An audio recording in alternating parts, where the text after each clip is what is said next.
miarahavanareo reny mpianakaviana rehetra no ny fahatratraranareo ty fetinareo anio ity.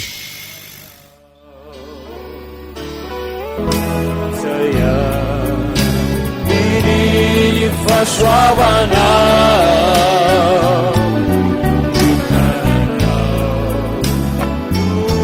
bazasany atrany matokiana zahay famanana piay.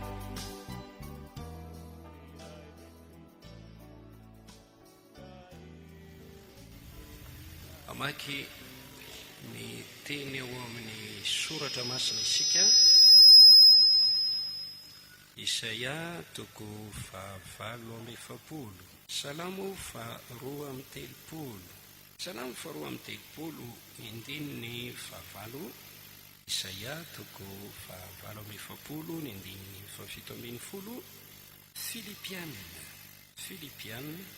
toko fahaefatra, ny andininy fahasivy ambin'ny folo. Vaky toy izao ny anaran'ny tompo. Salamo faharoa amby telopolo, ny andininy fahavalo. Anome sainanao sy ampianatra anao sy alalakalenao aho, hitsinjo anao ny masoko ka hitariky anao. Isaia toko fahavalo amby efapolo, ny andininy fahafito ambin'ny folo. Izao no lazain'i Jehova mpanavotra anao, dia ny iray masin'ny Israely, izao Jehova Andriamanitrao no mampianatra anao ahita soa sady mitarika anao amin'ny lalana tokony alehanao. Filipiana toko fahaefatra. Fa Andriamanitro atateraka izay rehetra ilainareo araka ny ariny amin'ny voninahitra ao amin'ny Kristy Jesosy. Averina miara-mamaky isika. Fa Andriamanitro atateraka izay rehetra ilainareo araka ny ariny amin'ny voninahitra ao amin'ny Kristy Jesosy. Fantatsika fa fetin'ny reny androany. Marina ve zany? Marina ve zany ny rahalahy? Marina ve zany ry tanora? Marina ve zany ry ankizy madinika? Fantatsika fa fetin'ny reny androany, izany hoe fetin'ireo anabavy renim-pianakaviana. Zaho mino fa misy renim-pianakaviana eto. Raha resahana izany dia mahafantatra izy ireo hoe izaho dia isan'ireo atao hoe renim-pianakaviana. Ny ankizy dia miteny hoe fetin'ny mama androany, fetin'ny neny. Fetin'ny neny. Rankizy samindry tsara daholo io rahalahy etsy. Fetin'ny mama androany, fetin'ny neny. Izy sy lehilahy anankiray nanantona hoe Stera, fetin'ny ramatoany amin'ny laty. Eo taminy hoe vahoana, zaho tsy mba manana zavatra omena azy. Hainao ny tianyteny. Zao atenenina aminy hoe ramatoa, tsy manana ninina omena anao aho fa izao ny fitiavako no meko anao. Hoe tsy mety ozy, tsy mety. Ka tsy hitako ny atao anao a. Mahafinaritra ny mahita an'ilay rahalahy eo, dia tena miketriketrika mihitsy ny lohany mitady zavatra omena ny vadiny. Saingy indrisy fa tsy manana volamena na volafotsisy. Zaho ve oly dia tsisy ho atolotro ho an'ny vadiko mihitsy? Tsy hitako izay atao anao. Misy Jesosy ho aho, mivavah amin'ny Jesosy. Andriamanitro atateraka izay rehetra ilainareo. Fa te hita hoe izaho ny renim-pianakaviana eto? Misy renim-pianakaviana ve eto? Satria misy. misy eto mba mitsangana hoetika zafady. Misaotra an'Andriamanitra sika fa misy renim-pianakaviana eto amin'ny fiangonana. Vehivavy izay natsoan'Andriamanitra mba hanao asa fanompoana miaraka amintsika eto am-piangonana. Izahay rehetra ankoatranareo ry anabavy dia miarahaba anareo renim-pianakaviana rehetra no ny fahatratraranareo ty fetinareo anio ity.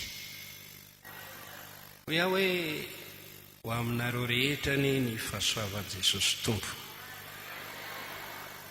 Ao amin'io Filipianina 4:4-5 io, Paoly apôstôly dia niteny hoe fa Andriamanitro atateraka zay rehetra ilainareo araka ny reny amin'ny voninahitra ao amin'ny Kristy Jesosy. Tiako tenenina aminareo ianareo anabavy ireo, Andriamanitra ny atateraka zay rehetra ilainareo. Mino fa manana zavatra ilaina ianareo reo. Io andininy eo dia miteny hoe Andriamanitra dia manan-karena ao amin'ny Jesosy Kristy hanome zay rehetra ilainareo. Kanefa inona moa ny ilainao? Na inona no ilaintsika rehetra? Na ny rahalahy, na ny tanora, na ny ankizy, tsika rehetra voasoratra hoe Andriamanitra no hanome izay ilaina. Maneho io fa Andriamanitra mpanan-karena Andriamanitra. Raisoary zany hanome izay ilaina ny Tompo. Zany mino an'izany ve? Manome izay ilaina ny Tompo. Tsy Andriamanitra no hanome izay ilaina. Hivavaka ho an'ny renim-pianakaviana isika amin'izao fotoana izao. Renim-pianakaviana misy samy manana ny zava-misy eo amin'ny fiainany. Ao ny tonga reny satria voafitaka angaha, niteraka lahy, niteraka vavy dia tsy hita ilay rangaha. Miady rery eo amin'ny fiainana mitaiza an'ireto ankizy. Andriamanitra hanome izay ilainao. Akoho nanambady niteraka nefa nodomandra ilay rahalahy nga mpitondra tena ankehitriny. Miady rery, mitsoroka ny andraikitra ny lahy tsy fidiny. Reny aza-kivy fa rain'ny mpitondra tena Andriamanitra miaino ny vavaka ireny. Reo indray manana anjara tsara mbola velona ny vady isaorana ny Andriamanitra. Misy dia tena manana vady endry tokoa, rahalahy mahafinaritra. Misy indray manana vady maditra, loza, mikapoka, mamono, manitsakitsaka, mandao tokantrano. Reny mitondra fahoriana amin'ny tokantrano. Andriamanitra ny hanome izay ilainao. Hoy izany dia vavaka ho an'ny renim-pianakaviana isika, na renim-pianakaviana manahoana na renim-pianakaviana manahoana iny amin'izao amin'ny fiainanao. Andriamanitra mahalala. Sambatra ianao manana an'Andriamanitra hivavahanao. Miaino vavaka. Taontsika aloha lera 3:500 dia vavaka ho an'ny renim-pianakaviana isika rehefa avy ao dia araka tsangina isika. Taio ny neninay. 3:500.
fahasoavanao, hitananao, fomba sy asany hatrany, matoky anao, zahay fa mananampy ahy, ihay ka io hidenina,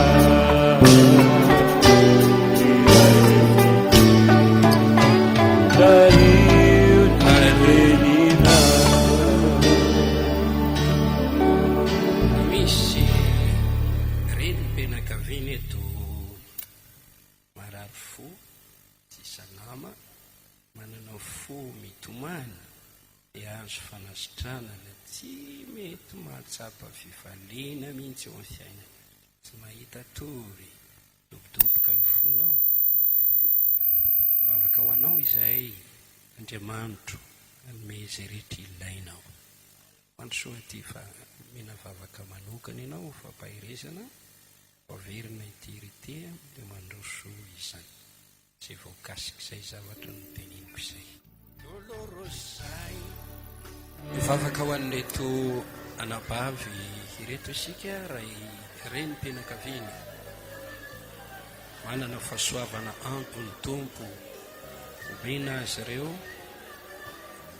ampahery azy. Raha eo misaotra anao fonay manontolo, tombontsoa omena ho anay afanay manatanteraka safanimpoana. Andriamanitra nanao ny vehivavy mahalala tsara ny fony sy ny tenany. Ianao no nanao ireto anabavy ireto renim-pianakaviana eo anivon'ny hakonana.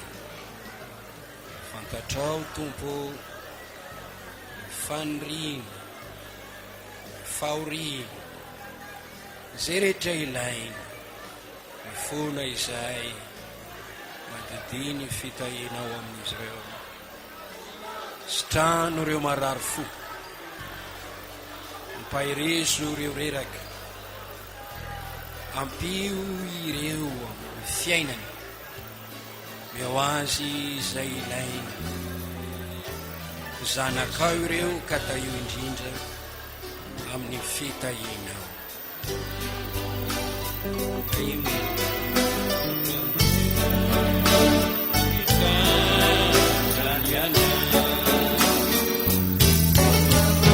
Saya ini fahasoavana,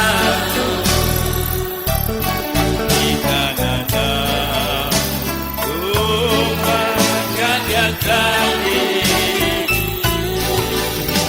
iana ay fa mananampy ahy, ay bevidy ka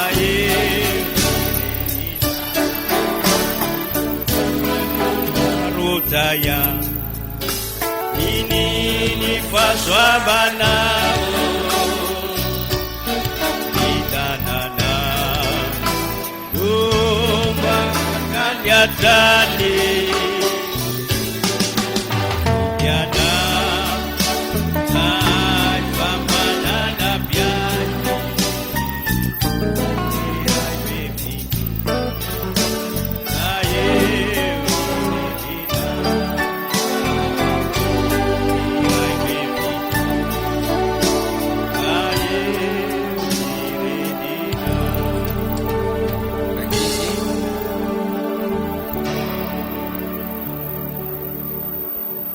vavaka ho an'ny reninao, mivavao ho an'ny neninao, mivavao ho an'ny mama, ary riralahy mivavao ho an'ny vadinao. Vavaka isika samy manandratana io vato dera sy mankarazana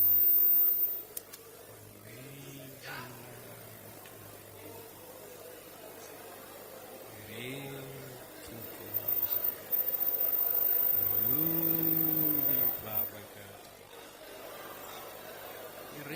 ireto zaza ireto,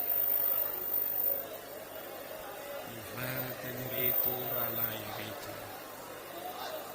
naova ny vavaka ankehitriny, mino ny vavaka, mipodiny ny fahasoavana, misy ilainy ianao ny anaran'i Jesosy. Raika amin'ny 10 aina ivelomako ny fanahy masina. Mahazo toerana raiky izy.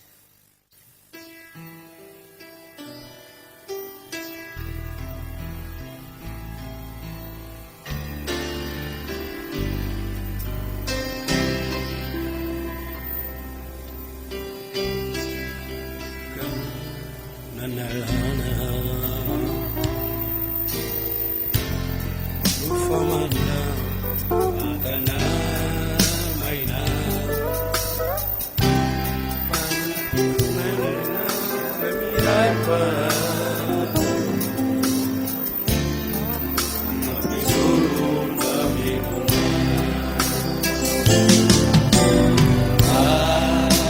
aiwa sino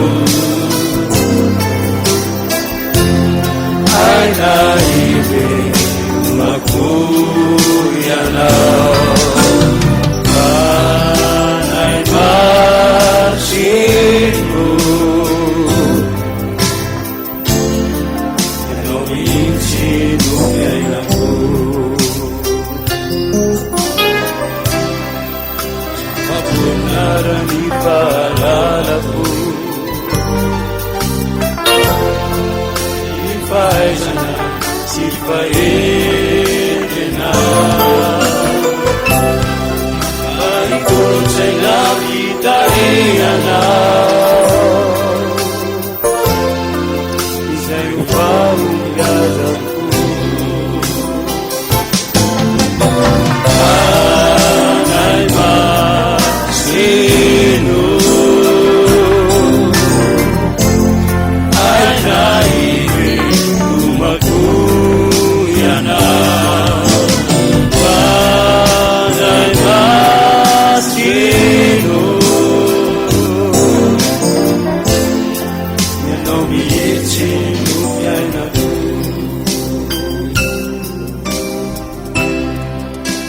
Ingeri usinitanzaku Zambiakiaku iwe wako Pani wana fini uragamina Inimpa desiku Anaiba selo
toko 7:7. Eo tenin'ireo dia azo lazaina hoe teny fikasan'Andriamanitra, teny fampanantenana, tahaka ny teny fikasana na teny fampanantenana hafa. Mampahery ireo Andriamanitra amin'ny teny hoe hanome saina, hampianatra izay lalakale hitsinjo amin'ny masony ary hitarika. ampianatra hitasoa hitarika amin'ny lalana tokony ale. Ry anabavy reny mpianakaviana isany, izay ambarako eto amin'ny tian'io ity dia mifantoka be dia be aminareo. Te hanome saina aho a, te ampianatra aho a, ary tsy izao fa Andriamanitra mihitsy izay efa nametraka ny teniny voasoratra atao anatin'ny boky. Amin'ny Filipianina 4:7-10 io dia miteny amiko Andriamanitra fa ny zavatra ilaiko dia ao aminy avokoa. Ilainao, ilaitsika, ilain'ny reny mpianakaviana rehetra. Hitantsika amin'io andininy eo amin'ny Filipianina io, manan-karena Andriamanitra. Aoko fantatsika fa ilay Andriamanitra inoantsika sy vavahantsika, Andriamanitra tsy mahantra, manan-karena.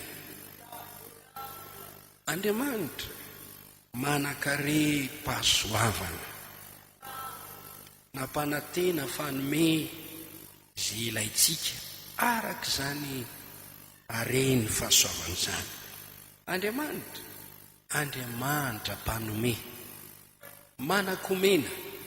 Vakeo aneo amin'ny Romanina 8:9-10 izao no voasoratra: izay tsy niaro ny zanany lahy, fa natolo no antsika rehetra izy, tsy omeny antsika miaraka aminy maimaim-pona kova ny zavatra rehetra. Ny zanany aza foiny, natolony, nomeny ho antsika, maika moa ny zavatra ankoatr'izay. Amin'ny Romanina 10:12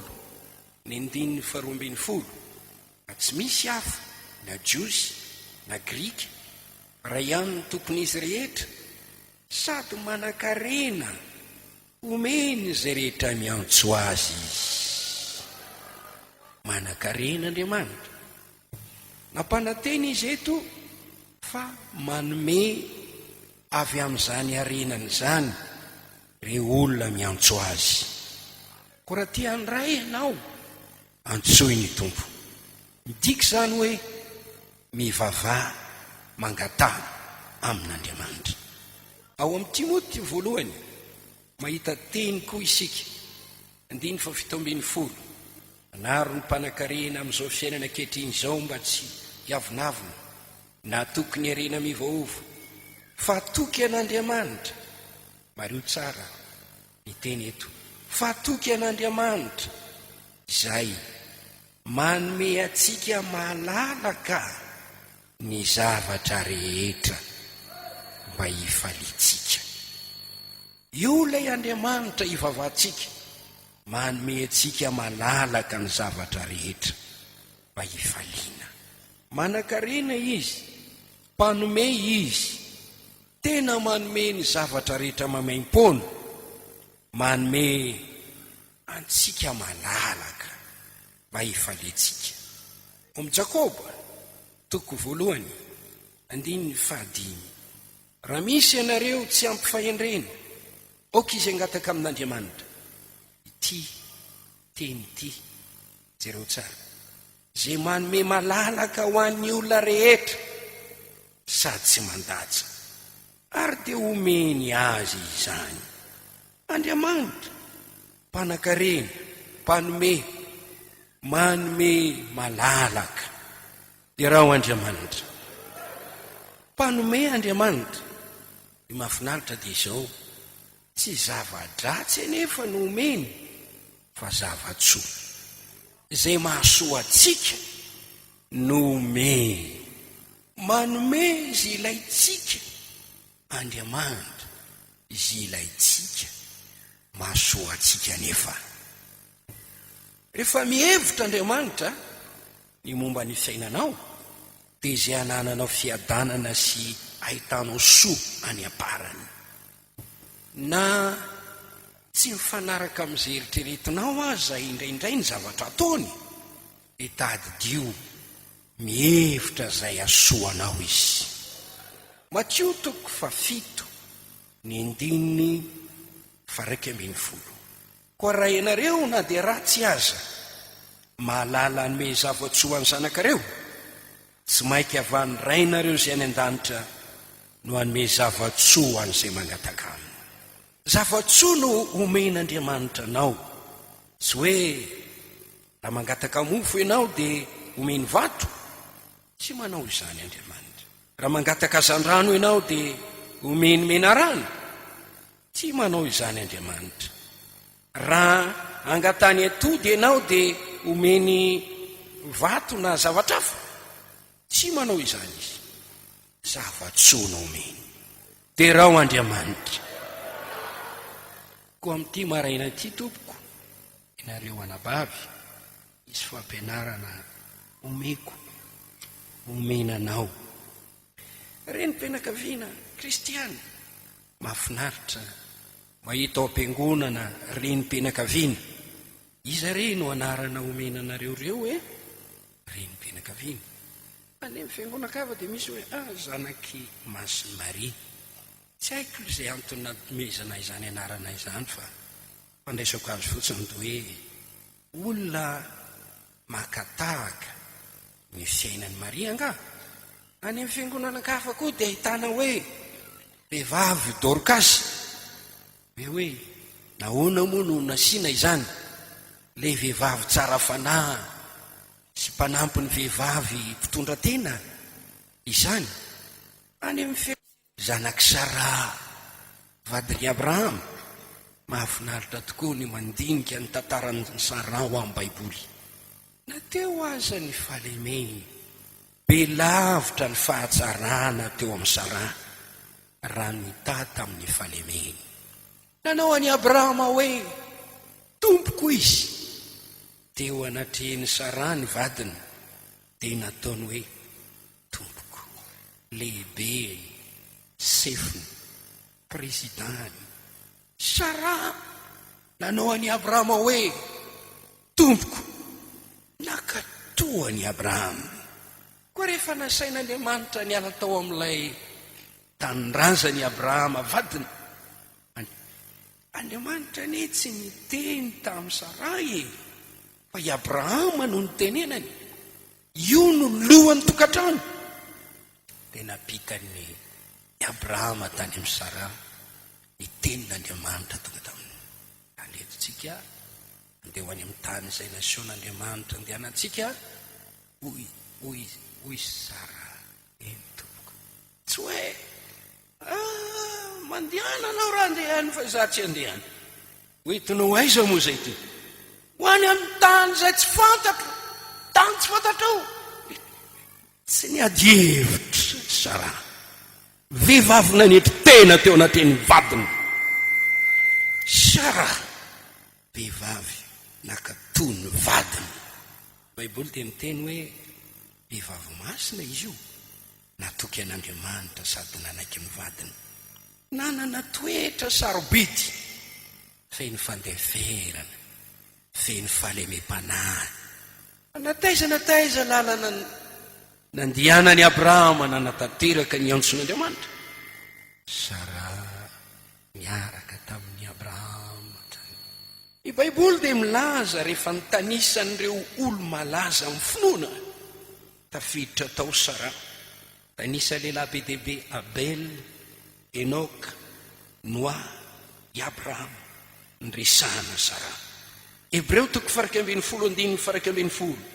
Ary na Sara aza dia finoana koa no nandraisany hery anananaka sy niterany rehefa nitsahajaza izy, satria nataony fa mahatoky ilay nampanantena azy. Koa dia avy tamin'ny anankiray efa toy ny maty, no ny viny maro toy ny kitana eny amin'ny lanitra, toy ny fasika eny amoron'ny ranomasina, izay tsy hita izy. Sara, vehivavy nanaiky an'Andriamanitra, nanatsa ny vatana, masina, nalemy fanahy, be finoana, nahita fahagagana avy tamin'Andriamanitra. Mivavaka amin'Andriamanitra isika. Ny renim-pianakaviana rehetra amin'izao andro farany izao eo zanaky Sara avokoa. Makatahaka ireo ohatra tsara izay napetrany. Dia raina ny tompo. Amareny penakaviananao androany. Tiako ianao hivavaka ho an'ny tenanao. Maoreny penakaviana kristiana, fitaratra, modely, fanido. Raha misy mba tianao literatura kristiana, dia tsara raha misy manana magazine, boky, gazety hoe vehivavy kristiana fitaratra, modely, renim-pianakaviana fitaratra, modely. Doasa. Amen. Raha miteny tia dia hoe akombony ny vavan'ny ankizy, akombony ny vavan'ny ralahy, mba tsy hanebadebaka ny vadinao. Ianao tsy mataka sara, tsy mataka sara. Asa mifampitsara. Fa teneniko fotsiny ty mba hitondranao mbavaka ny tenanao hoe fetiny renim-pianakaviana androany, mety efa vahoamana ny sakafo any an-trano any, fanomezana, fa izao ato an-tranon'Andriamanitra misy teny soa menanao ato. Alleluia. Tiako ny afantaranao ireto zava-dehibe fito reto ilaina ananan'ny renim-pianakaviana, mpino sy kristianina. Ary raha tsy anananao reto dia tiako ianao aniry, angetaeta anana nyreto zavatra reto amin'ny fiainanao, ary mivavaha amin'Andriamanitra, angatao amin'Andriamanitra. Raha sanatria tsy anananao, fa vonin'Andriamanitra nomenao an'izany. Voalohany ny fahatsapana fa voavonjy ny fananao. Tokony ho renim-pianakaviana matsapa fa voavonjy ianao. Ny famonjena ny fanahy dia tena zava-dehibe. Ao am-bokin'ny Lioka toko 3 tanteraka nety tenity 9:1, ary ny nofo rehetra ahita ny famonjen'Andriamanitra. Engene, ahita ny famonjen'Andriamanitra ny tsiraray avy, indrindra fa ny renim-pianakaviana amin'ity fety ity. Ny andro anio, raha mamaky ny soratra masina ianao, Kortiana 2 toko 9:2, andro famonjena. Zava-dehibe ny famonjena ny fanahy, mitondra fahasambarana ny fandraisana sy fananana fahatsapana ny famonjena. Sambatra ianao ry olom-bovonjy, voavonjy ny Jehova. Zany voasoratra any amin'ny bokin'ny Deutéronomia. Iza moa no takanao, ry olona voavonjy ny Jehova? Rehefa mahazo famonjena ianao, voavonjy ianao. Ny famonjena ny fanahy dia zavatra iray tian'Andriamanitra ho raisin'ny olona rehetra, mpanota ny olona, naniny olona, resin'ny fahotana ny taranaka Adama. Andriamanitra tiany olona rehetra ho vonjena, tsisy tiany verina dia iray azy. Be vokatsoa io famonjena io. Nomen'Andriamanitra antsika tamin'ny alalan'i Jesosy Kristy io, ny anarany atao hoe Jesosy, fa izy no hamonjy ny olona ho afaka amin'ny fahotany. Jesosy no mpamonjy, izy no tompon'ny famonjena, izy no loharanom-pamonjena. Omena antsika noho ny fahasoavany io, fahasoavany namonjena anareo, fahasoavan'i Jesosy Kristy no hamonjena antsika. Efesiana 2:9, Asan'ny Apôstôly 2:10, Titos 2:10. Naseho ny fahasoavan'Andriamanitra izay mitondra famonjena ho an'ny olona rehetra. Manafaka io, manafaka mitoetra ratsy io, manafaka amin'ny asan'ny devoly io, manafaka amin'ny fahefan'ny maizony io, mampiavana amin'Andriamanitra io, manadio ny fiainany io, manala ny fahasimbana amin'ny saina sy ny fanahy sy ny toetra io. Omena antsika amin'ny alalan'ny fahateram-baovao koa io. Jaona 7:7-5. Raha tsy ateraka indray ny olona, tsy mahazo mahita, tsy mahazo miditra, ny fanjakan'Andriamanitra. Titos 2:7-5. Fa mirapo-pony namonjena antsika tamin'ny fanasany fiterana indray ary fanavozany fanahy masina. Ataovy zava-dehibe ny filana famonjena. Raha mila n'io zavatsoa io ianao hoe tiako no vovonjy, tsy te ho very aho, tsy tiako no andevony ota, te andresy ny fahotanao, Andriamanitra mangetaetanao aho, Andriamanitra tanteraka zay rehetra ilainao, hovonjeny ianao, ho afany ianao, sotra ny lalana azahoana famonjena. Ibebaka amin'ny fahotanao rehetra, mino an' Jesosy Kristy sy ny filazantsarany, manolotra ny tenanao amin'ny batisa, mino sy atao batisa ny hovonjena. Marka 4:9-20, Asan'ny Apôstôly 2:20. Raha misy renim-pianakaviana eto mbola tsy nateraka indray, mbola tsy afaka amin'ny fahotana, te ho sambatra fa ianao raiso ny famonjena. Aza mitaredretra, aza mangatakandro. Rehefa mandray n'io famonjena io ianao, dia omen'Andriamanitra anao miaraka amin'io koa ny zavatra rehetra. Tahaka ny anambinana ny fananao, dia ho ambinina sosalama amin'ny zavatra rehetra ianao. Faharoa, zava-dehibe ilaina koa ity. Jesosy monina ao anaty. Ny fananana an' Jesosy Kristy monina ao anaty dia tena zavatra lehibe mihoatra no zay heverin'ny olona ho zava-dehibe. Tsara lavitra mihoatra noho ny volamena Jesosy, tsara lavitra mihoatra noho ny volafotsy izy, tsara lavitra mihoatra noho ny arena maro izy. Ary zay mahatonga n'ilay mpamorona ny irantsika anankiray manao hoe aleko manana an' Jesosy toy izay volafotsy na volamena, na dia atao mpanjaka azaho, aleko manana an' Jesosy. Amin'ny Jaona 1:5-2, zay manana an' Jesosy no manana fiainana mandrakizay. Kortiana 1:1-4, Jesosy Kristy no herin'Andriamanitra sy fahendren'Andriamanitra. Raha ao aminao Jesosy ka monina ao anatinao, dia misy herin'Andriamanitra ao anatinao, misy fahendren'Andriamanitra ao am-ponao. Kolosiana 3:1-4, Jesosy Kristy no zavatra rehetra. Kristy ao anaty mahatonga anao ho mpandrisy. Jaona 1:4-5, lehibe zay ao anatinareo ka maresy an'izao tontolo izao.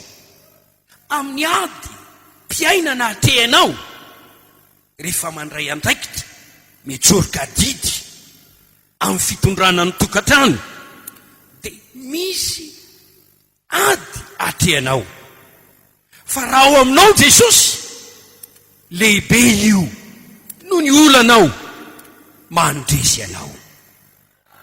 Romanina 5:7-7, manoatra noho ny mpandresy anao amin'ny alalany. Kolosiana 1:1-7, Kristy ao anaty fanantenana sy voninahitra. Tsy ho hitanao zany fiainana tsy misy fanantenana izany, ho lavitranao zany famoiza-po izany. Feno fanantenana ny fiainanao no Jesosy Kristy monina ao anatinao. Misy voninahitra ny fiainanao no Kristy mitoetra ao anatinao. Kristy ao anaty mitondra fitahiana be dia be. Dia rain'Andriamanitra ny amin'izany. Tahina isika amin'ny fitahim-panahy rehetra amin'ny alalan'i Jesosy Kristy. Efesiana 1:1-7.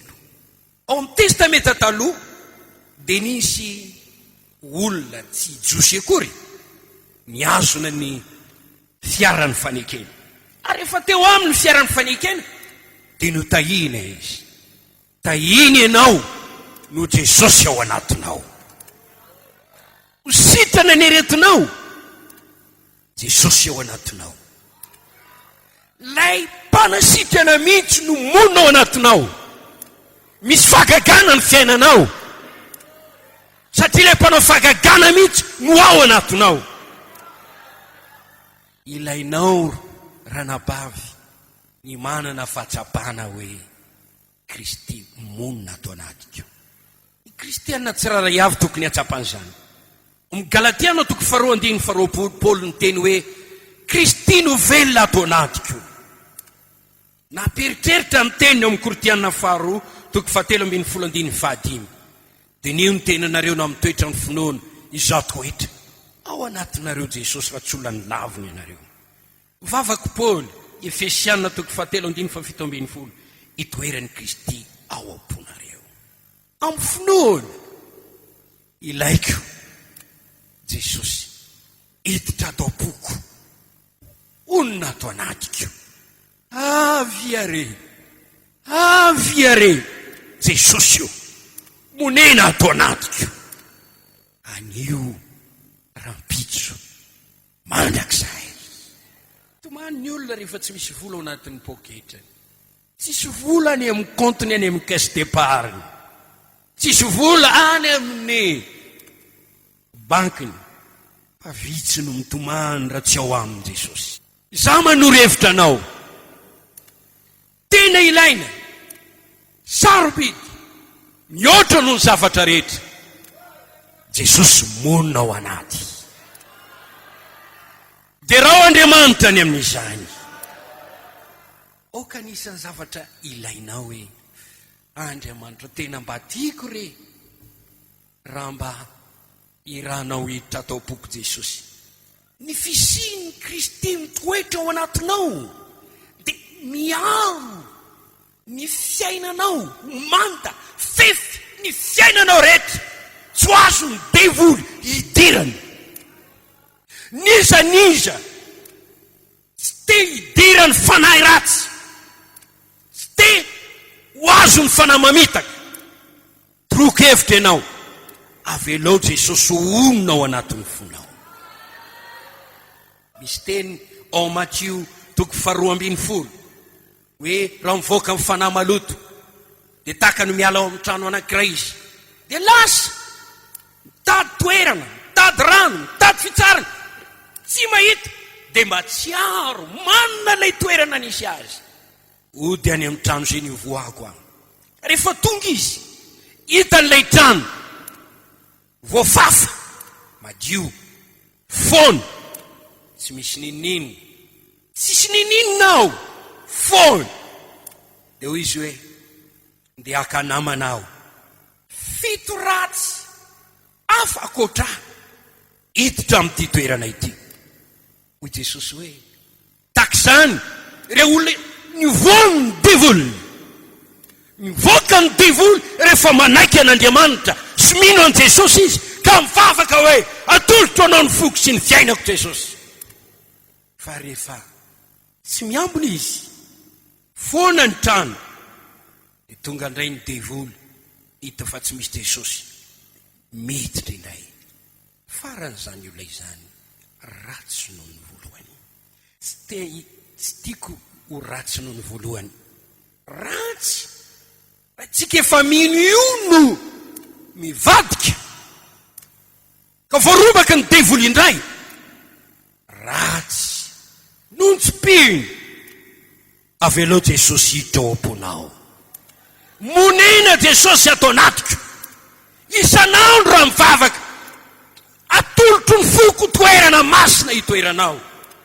Ity ny tenako raiso anao, anjakao, monena ato anatiko, oko velona ato anatiko ianao.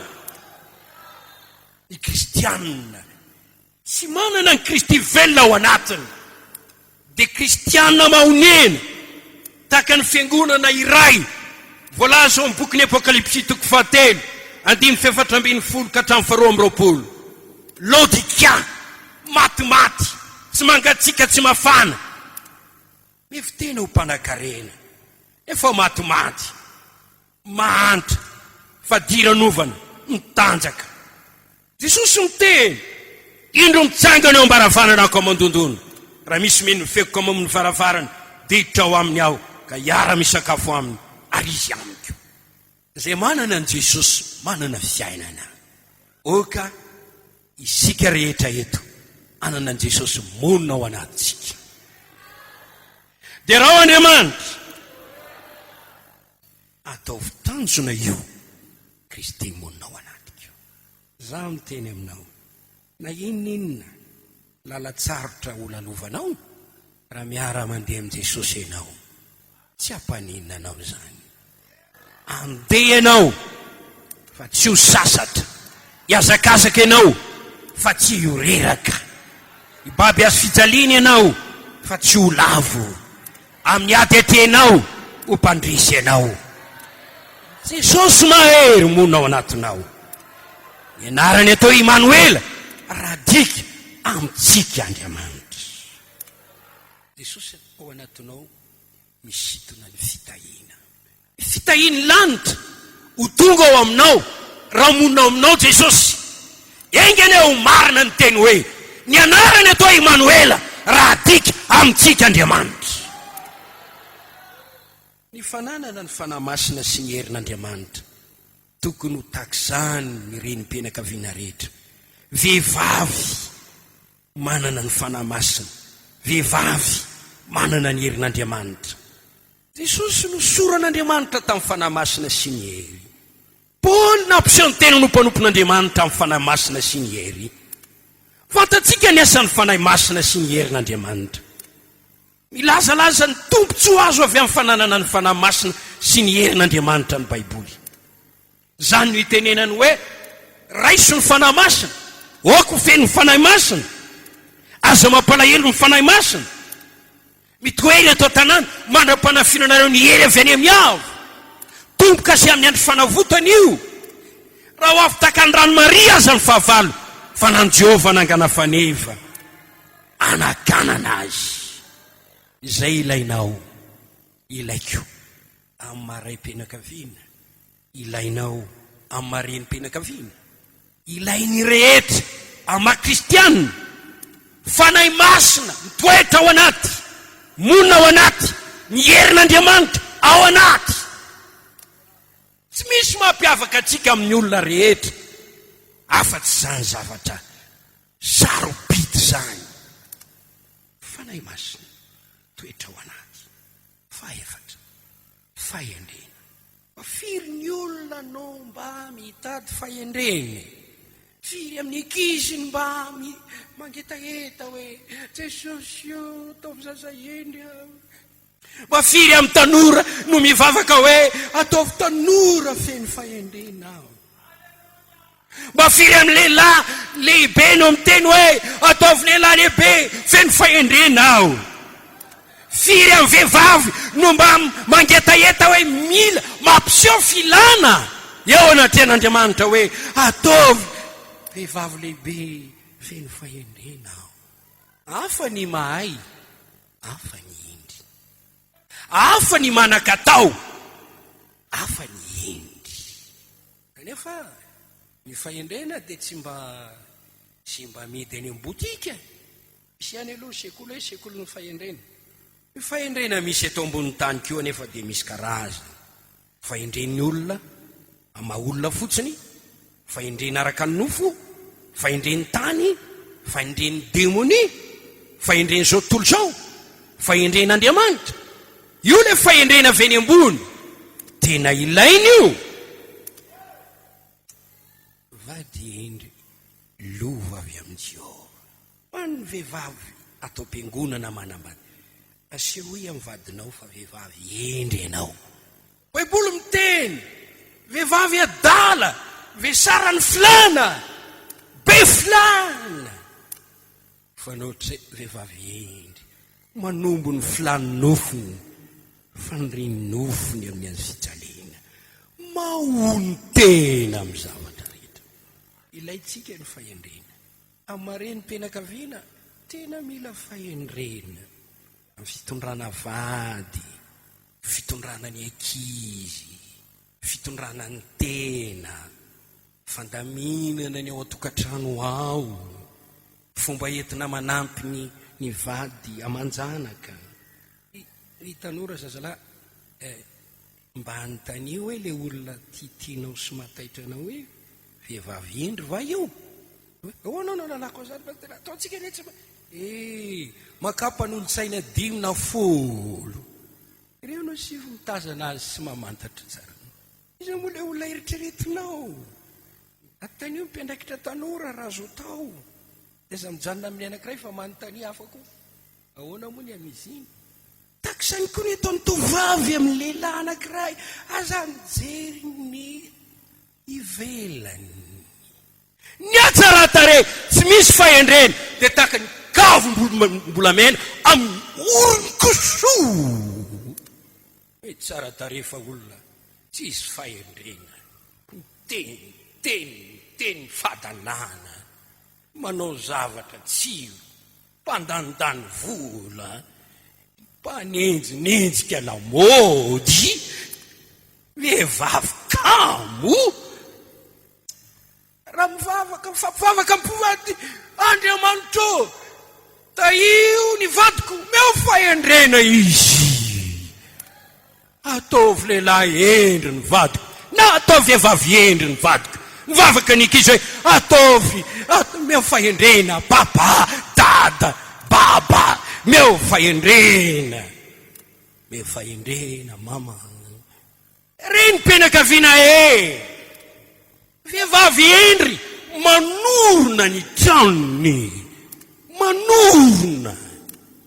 Izany no voasoratra ao amin'ny obolana 7:12 2:12 ary ianao zay miomana hitondra tokantrano anambady amin'izay aho. Ilainao milony anambadianao ny fahendrena aloha, voalohany mazaho fahendrena. Tsy adala akory Solomona nangataka hoe meo fahendrena ao ny mpanjaka voalohany 7:15-10. Ary misy teny hoe raha misy tsy manam-pahendrena, Jakoba 1:1, oka izy ngataka amin'Andriamanitra, manome malalaka Andriamanitra. Andriamanitro atateraka zay rehetra ilainao araka ny reny voninany ao amin'ny Kristy. Dia raha Andriamanitra malahelo fa lasa ny fotoana obolana 7:17 sambatra zay olona mahita fahendrena sy zay olona mahazo fahalalana fa ny fandratona azy dia tsara noho ny fandratona volafotsy, ary ny tombarotra aminy dia mihoatra noho ny volamena tsara.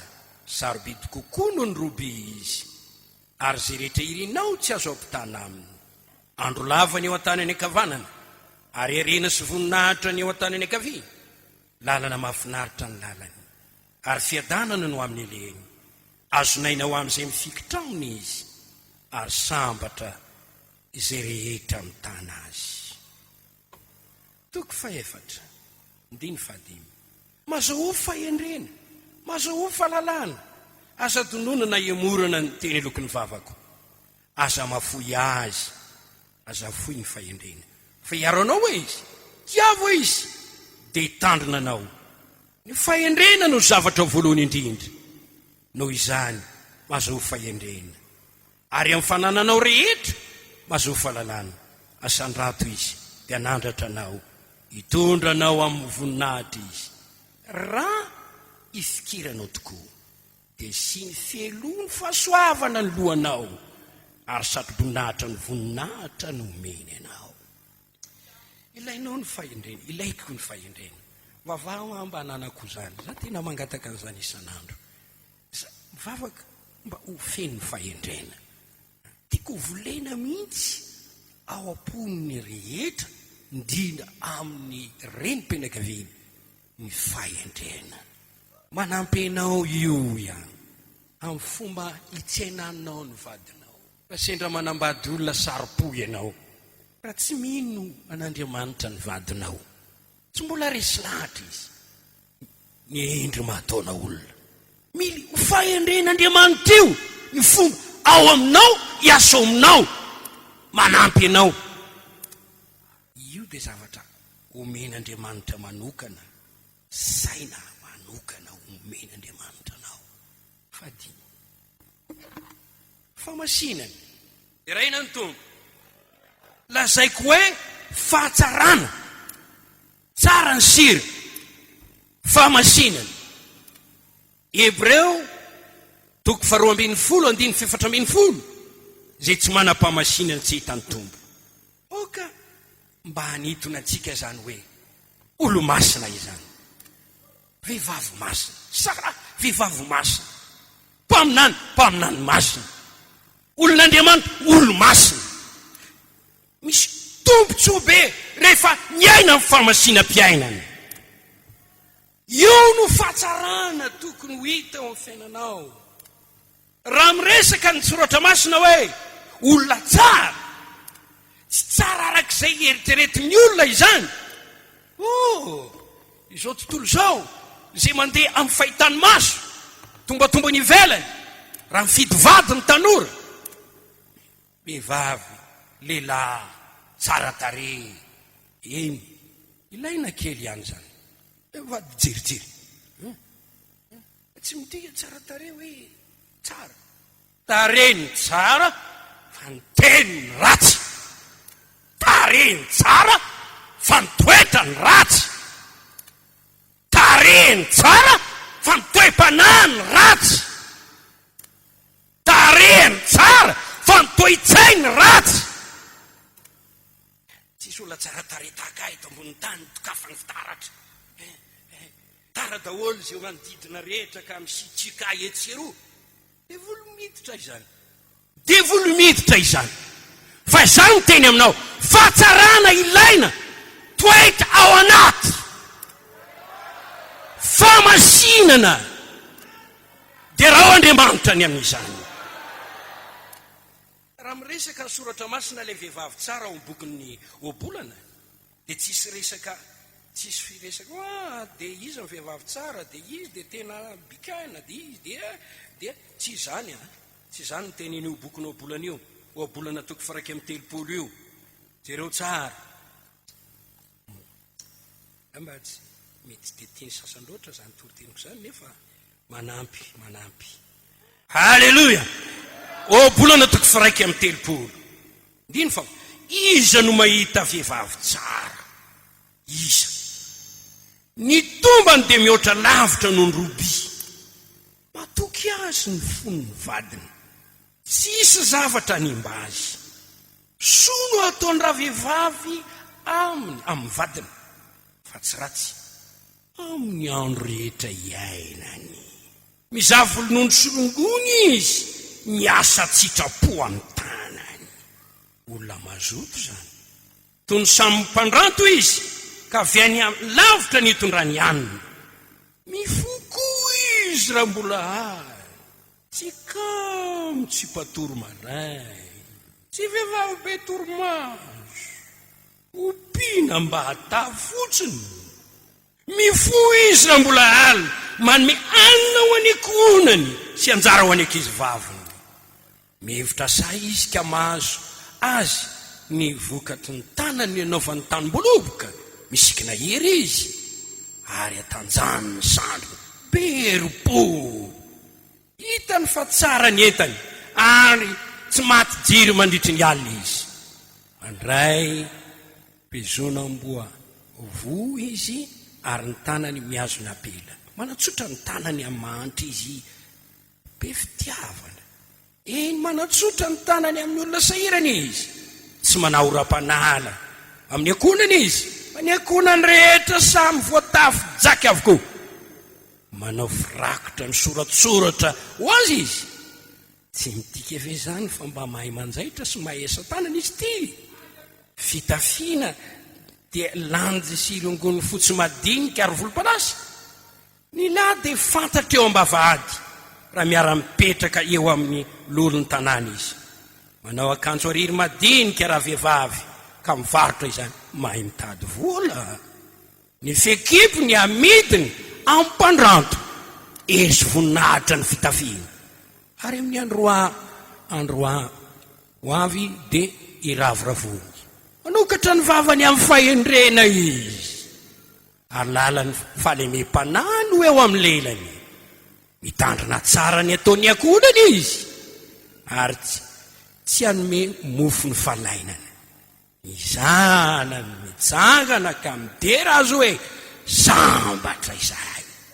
Ny lako mitsangana ka midera azy. Maro ny sasavavy manao soa, fa manoatra noho izy rehetra inao. Mamitaka ny fahatsaram-bika ary zava-poana ny fahatsaran-tarehy. Fa ny vehivavy matahotra ny Jehova no deraina. Tokony vehivavy tsara daholo ny kristianina rehetra. Vehivavy fitaratra, fanilo, masonoty tsara ao amin'ny ankohonany, ao amin'ny vadiny, mazoto. Mety mampiady vady, mantafoana ny vary, mantafoana ny vary. Nanambady hony, ity zanak'olona zay tsy mba nanao ninina tao an-trano, tsy mba maina dia ny manao kafe azy. Rehefa nitokan-trano dia hoe anaovy kafe ny vahiny. Dia le vo kafe manta iny nandrahoany tao. Dia izy hoe mbola tsy masaka. Ry tovolahy, ianao mieritreritra le zazavavy. Kisy ane mbola mpianatra e. Atiako ka. Olona tsy anasa, ianao tsy anasa. Milony anambadianao raha tovavy, dia mba mahaiza zavatra hoentina miatrika ny tokantranonao. Ary ianao reny mitazany zanakao vavy mba ho tonga reny mpenakaviana tsara. Fa ndraindray ratsy ny ianao a. Alao andeha anambady any io. Alao andeha anambady any. Alao mandeha. Ianao le tena mandalitra zanak'olona, manolotra vato mamay ny zanak'olona. Tokony azonao antoka tsara ny zanakao, milony anambadiany, mialany eny, mitandrina tsara ny ataony akonany izy. Vehivavy tsara, tsy misy retsaka fahatsarany ivelany io. Marina fa ilaina ny fahatsaran-tarehy raha Andriamanitra nanome an'izany. Fa izao le fahatsaram-panahy zava-dehibe io. Lasa ny fotoana raha hiteny aho hoe miaina araka ny tenin'Andriamanitra izany vehivavy masina izany, ny fitondran-tenany eo anatreny vadiny, manao ny laholohany, manapaka ny fiainany, manaja ny lahy, makato ny lahy, manaiky ny lahy, tia ny lahy taka ny tenany, mitondra tena madio, montona ny fitafiny, montona ny fitondran-tenany, manao zay mahafaly. Hitsambikina, tokony olo-pinoana. Baiboly dia mitantara amintsika ny renim-pianakaviana nazo laza tsara tamin'ny finoana. Ny vady Noa, hitanao tsy voaresaka ny vady Noa fa nanampy azy tamin'ilay fanaovana sampy telonjato akio. Diky izany hoe 150 metatra ny alavan'ilay, tsy fantatrao iny refininina manahoana firy ny refin'ity alavan'ity trano ity. Lehibe le asa nataony Noa valy mianaka, olo-pinoana ny vadiny. Sara olo-pinoana koa io, ndreny Samuela olo-pinoana koa io. Nafany niatrika ilay fampirafesana nataony vadiny. Ndreny Jesosy, ndreny ben Timoty, finoana tsy mety tsara vela tsy tao amin'ny renibenao sy tao amin'ny reninao. Zany rehetrarehetra zany renim-pianakaviana manam-pinoana. Fiangonam-pifoazana Jesosy mamonjy, misoran'Andriamanitra ny fanetin'Andriamanitra eto ianao. Vehivavy no fitian'Andriamanitra ianao, ary nomeny famonjeny ianao. N'Andriamanitra nanendy ianao azo famonjeny, napetrany eo amin'ny toerana io ianao. Na inona toeranao, mety tsy mino ny vadinao, mety maditra ny zanakao, mety misedra olana mety tsy anasa ny vadinao ankehitriny, tsy ampy ny vola tantaninao, mety manana ny ampy ianao, renim-pianakaviana ianao, andro eo amin'ny tokantrano ianao, zay ampy ahafanao mampandeha ny fiainam-pianakavianao, finoanan'Andriamanitra irery ihany. Oka ho vehivavy mino an'Andriamanitra ianao, finoana no andiananao. Zay tsy manam-pinoana dia tahaka ny olona vaky sambo natao andianana, fa rehefa vaky tsy afa mandeha, dirany rano, milentika, mahita loza. Raha manam-pinoana ianao, hery ho anao zany, mandeha foana ny samy mpianakavianao. Mangata amin'ny tompo hoe ataovy renim-pianakaviana ho be finoana ao. Maro ny zavatra tsy hainy sainao atao, fa hain'Andriamanitra atao. Ny fomba nampian'Andriamanitra anao dia anao manana finoana azy, dia raha Andriamanitra any amin'izany. Misy vehivavy Kananita ao amin'ny baiboly, azony devoly ny zanany, apaoriany devoly. Dia raha vanalala an' Jesosy dia nivavaka hoe mamindrafo amiko ry tompoko zanaky Davidy, zanako vava apaoriany Deo amin'ny loatra. Hoy ny mpianatra hoe roay izy fa miantso mafy atoritsika. Tsy dia nety ny fihetsiky ny mpianatra nefa nanao an'izay fisantoetra ny finoana vehivavy. Mbola nisisika raha vehivavy. Jesosy niteny tsy ny raha nafa-tsy amin'ny ondro very amin'ny taranak'Israely.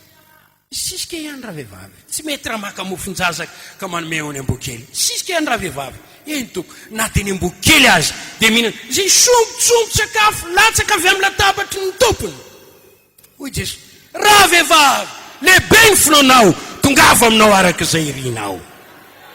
Mety miatika problema ny renim-pianakaviana noho ny ataony zanany. Mety ditra ny zazalahy, mety ditra ny zazavavy, tsy azo fieziny, andro farany faotan'ny ankizy, tsy mano ray Israely. Nefa hoy amin'ny teny aminao, azakivy na mamoy fo, mahireza mivavaka. Na tsy mamaly avy hatrany aza ny tompo, misese oka aritra mivavaka, vavaka mandra-pandresy. Miainy ny vavaka ataony renim-pianakavian'Andriamanitra. Finoany reny no Mosesy no natonga ny zanany voaaro tao anatin'ny zaza maro, na feniny aloha fa fahitany zaza tsara. Tsy natahorany fatezerany mpanjaka hoe raha hiteto ty dia ho tapaka ny tendako, fa na feniny aloha. Rehefa tsy hitany azony afeniny dia nataony tanaty fiara zozoro. Tena tsipy nataony teny amin'ny ranonely, tena kiny tamin'Andriamanitra. Dia nomeny sainany ny zanany vavy anankiray Miriama hoe jereo tsara ny fandeny io zaza io. Dia io no tazatazana tery lavitra tary. Nagaga fa ny zanaka vavin'ny Farao mihitsy no nandeha tany amin'ilay rano voalohany indrindra. Finoana manova zavatra, ny zavatra rehetra miara-miasa soan'izay tian'Andriamanitra. Inona rio ny zanaka vavin'ny Farao? Rehefa hita dia nijerena zanaky ny Hebreo, zazalahy kely, dia nahita fangorapony tamin'ny zanaky ny vavin'ny Farao, hoentiko tetezaiko. Lasa ilay Miriama nantona an'ilay zanaka vavin'ny Farao hoe mitady pitaiza ngay nareo? Mitady pitaiza. Aleo fa tadiavako. Ny mamany Mosesy ihany no nitaiza azy tao an-tranon'ny mpanjaka. Mila manana finoana ny renim-pianakaviana. Betsaka ny olana ao an-tokantrano ao ny tsy fisimbola, ao ny disadisa tsy fitovikevitra fifandirana kely amin'ny rangay. Mety tsy vita amin'ny fifandirana zany, fa vita amin'ny vavaka. Raha mandoalika anao mivavaka, hitan'le rahalanao va mitomany mivavaka, tsy tafandromandro tsy mety misy te. Inona mampalahelo anao raha matoa? Inona? Allo, karakaraiko fidianako akanjo izy io, vola foana. Miasa Andriamanitra. Fa raha isaka ny misy olana bagara. Aisan'ny vola, terony amin'ny reny koa. Zao nga ny fanarahana. Zanga tsy velony ray aman-dreniko no atao an'izao. Olona rehetra mahavelona ny vady aman-janany avokoa. Fa tsy ianao tsy hitako mivoaka ny trano, tsy mitondra ny inona, miditra ny trano. Any izy efa miferina iny. Inona ndray no azo ao an-trano androany? Inona ndray no azo ao? manana fahalemem-panazy famorana amin'ny olana rehetrarehetra. Ampatanjao ny vadinao mahereza fa hivavaka ho anao aho. Okitsika hisaotra an'Andriamanitra. Ny Baiboly dia milaza fa Isara dia niara-nino tamin'ny Abrahama, na dia efa maty aza ny kibony, efa antitra izy, nanantena fahagagana. Andriamanitra nanao zavatra lehibe. Tsy maintsy miara-mino ny mpivady, miara-mivavaka amin'ny ray saina raha ta hita fahagagana ataon'Andriamanitra eo amin'ny fiainany. Tsy voasakana ny fivavahana. Finoana ahitana ny voninahitr'Andriamanitra, finoana andraisana valim-bavaka, finoana fandresena. Fetiny renim-pianakavinana io nahazo afatra ianao androany. Inona ny ilainao amin'ny tompo? Andriamanitro atateraka izay rehetra ilainao araka ny reny eo amin'ny voninahitra ao amin'ny Kristy. Raha mahery mivavaka ianao dia ampy ny fahasoavan'Andriamanitra ho fiainon'Andriamanitra ny banga. Ahita mirakly ianao. Ay, miasa Andriamanitra, tahin'Andriamanitra ny zanako, tahin'Andriamanitra izay menakavy, sitra nahita asy izy, nahazo vola, tena nahazo vola. Mba ina nagisa amin'izay zay androany.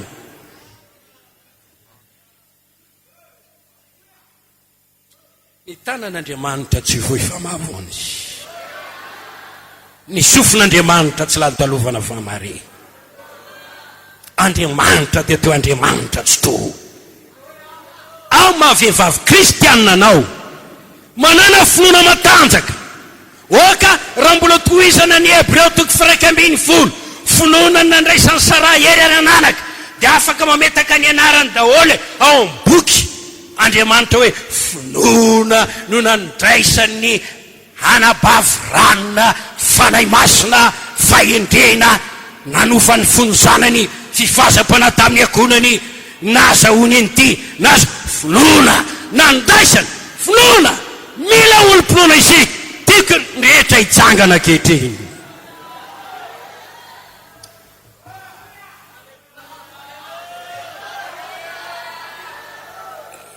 Reny ben Timoty, bebeny, nenibeny, nanana finoana tsy le tsara velatsy, nafindra ny tao amin'ny zanany vavy, voarainy zanany vavy, nafindra n'ilay reny tany amin'ny Timoty, ary dia tonga mpandimby any Paoly zany Timoty zany. Oka izy reny manam-pinoana, afaka mamindra finoana any amin'ny zanany. Lehibe le finoana tao amin'ny reniny Mosesy, nafana nampirehitra ny fitiavana ny firenena tao am-pony Mosesy. Rehefa lehibe Mosesy dia nifidy ny ara-mitondra fahoriana amin'Andriamanitra, toy izay anana fifaliana vetivety amin'ny fo. No ny asa mangina nataon'ny reniny, asa finoana nataon'ny reniny. Zay ranabavy dia faly manana renim-pianakaviana atao ty fiangonana ty. Ary mivavaka isika mba omen'Andriamanitra anao zany zavatra rehetra ilainao izany. Ka tsolo fanjakany sy ny famarina, anampin'Andriamanitra anao ny zavatra rehetra. Vehivavy Sonomita tsy lany ny andro ray tantara, narary ny zanany maty, navelany tamin'izao, niady rery izy tsy nitenen'ny korony lahy, lasa izy nakany any ny mpaminany Elisa. Ary dia avy eo tonga tany mivavaka, nanantena fahagagana, manantena fahagagana. Reto telo reto no mitoety, finoana, fitiavana, fanantenana. Oka ho aminao reo telo reo, fanantenana no aminjenanao. Inona moa le ravan'ny finoana ny tendrombotriny olona. Halleluja.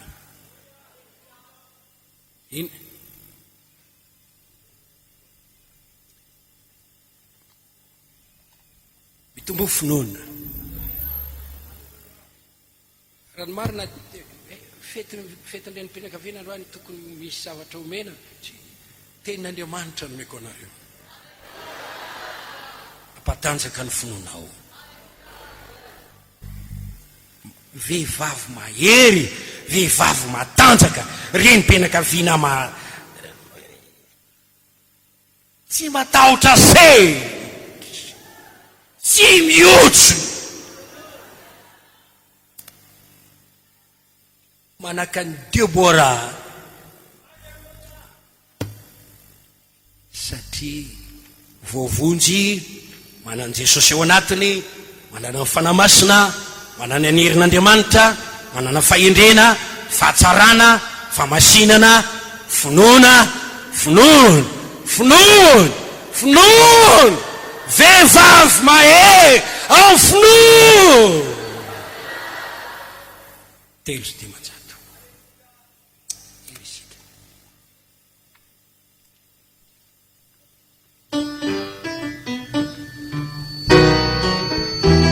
Tekasika.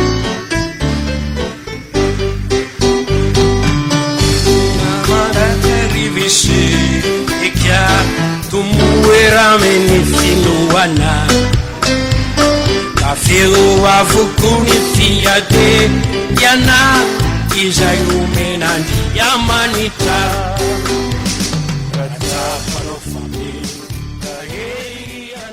ivavaka isika raha sitrakareo manoro hevitra ao samilo mivavaka ao amin'ny tenany mba omen'Andriamanitra ireo zavatra rehetra ireo atsapa anana ireo fahasoavana ireo. Faharoa azadininy mivavaka manokana ho an'ny renim-pianakaviana rehetra mba omen'Andriamanitra ny zavatra ilainy. Ary eto amin'ny fiangonana moa dia misy mpanampian'Andriamanitra eto atao ireny serabako, seramoelinina, sera vadin'ny pasteur Alain, vadin'ny pasteur Somanana, dia eto mambavaka koa izy ireo. Amen. Aza tsaraina ny vadinao fa ampio amambavaka. Ny fitsaranao tsy mahaolana fa ny fananao ambavaka no mitondra fitahina. Aza tsaraina ny reninao fa ampio ambavaka. Ivavaka isika amin'izao fotoana izao.